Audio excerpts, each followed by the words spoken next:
Goeienaand, good evening, fellow South Africans and citizens of the world. Now, a few days ago I mentioned about how I could see that it was only a matter of time before, where they blocked people on the road, they started actually forcing people to get out of their cars so they could rob them blind. Well, I've just heard unverified reports that this has started to happen now in some parts of Johannesburg, and I, as I say, they're unsubstantiated, so please, if you can just make comments down below, if you can let me know whether this is happening or not.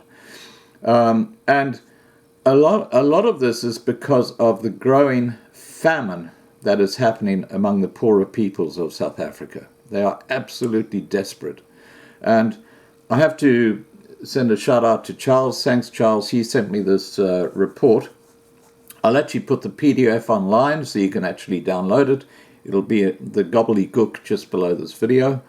The report is 6 years old. Just be aware it was done in 2013.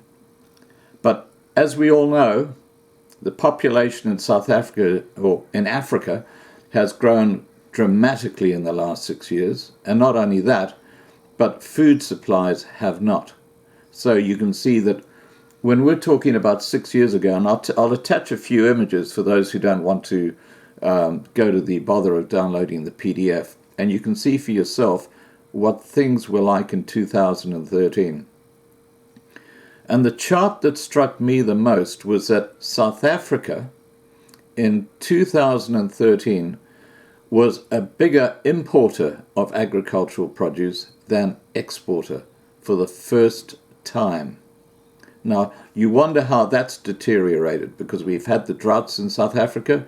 Now they're looking at expropriation of land without compensation.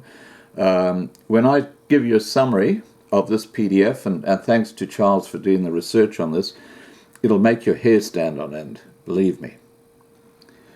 Pages 16 and 17 of this report, and as I say, this report is 6 years old. In the last 30 years, population has doubled, but urban population has tripled. In South Africa, it is worse. This means that in a disaster, the people in cities are stuck and cannot just feed themselves, like in Zimbabwe, where city people can go back to the country and plant a few mealies. This makes South Africa very fragile. Page 26 of the report.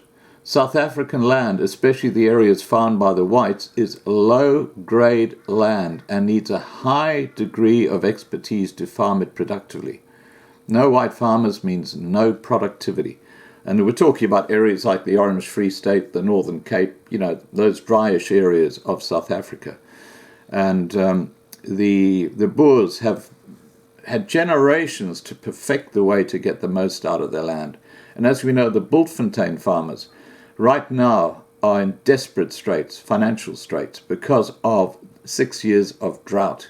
So even generations of farmers who know how to best make use of land which is in an arid area are in a state of financial collapse. And the South African government is doing absolutely nothing to help them. Now, what I'm going to attach to the end of this video is hot off the press. It's Donald Trump talking today to a group of farmers and offering tens of billions of dollars in aid to them, because he says our farming community is that important. What is the South African government doing?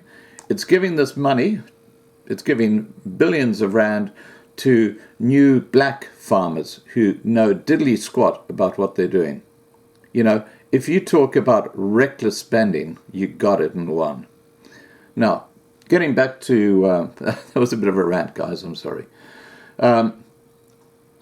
Okay, so page 28 shows how the imports have really gone up in all regions in Africa in the last 10 years, and every region in Africa now imports more than it exports. Yeah, as I said before, in South Africa since 2013 has been importing more agricultural produce than it exports.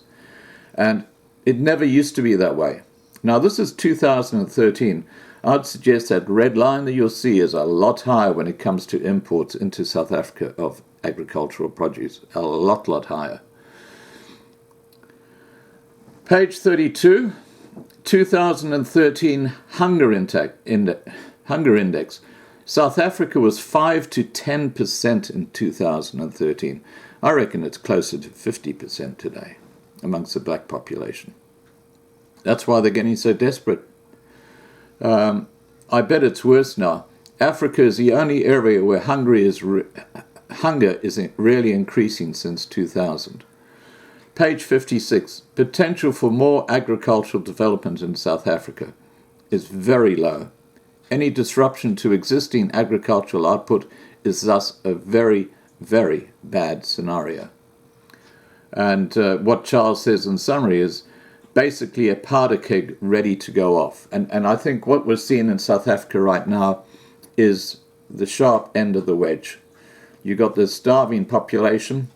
They're desperate for food. They're desperate to get their hands on something they can sell.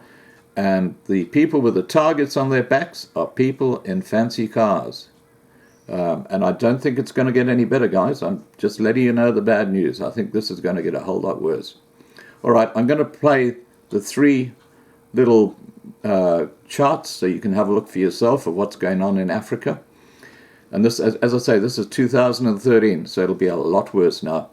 And then I'll play you a short video clip where Donald Trump today is backing his farmers with billions of dollars. What a disgrace the South African ANC government are, that they're not helping out our farmers like those in Bultfontein. All right, guys, take care. Please remember to subscribe to be kept informed. Ring the bell to get the updates, and have a great evening. Bye for now.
Security and farms. We're taking swift action to remedy all of the injustice that's been done over the years. In particular, you could say with our farmers, they're patriots. They stood up and they were with me. They didn't say, oh, you shouldn't do this because we're going to have a bad year.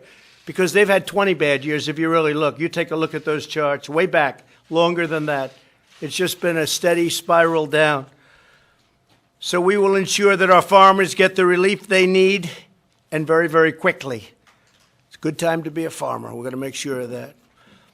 So today I'm announcing that I have directed Secretary Perdue to provide $16 billion in assistance to America's farmers and ranchers. It all comes from China.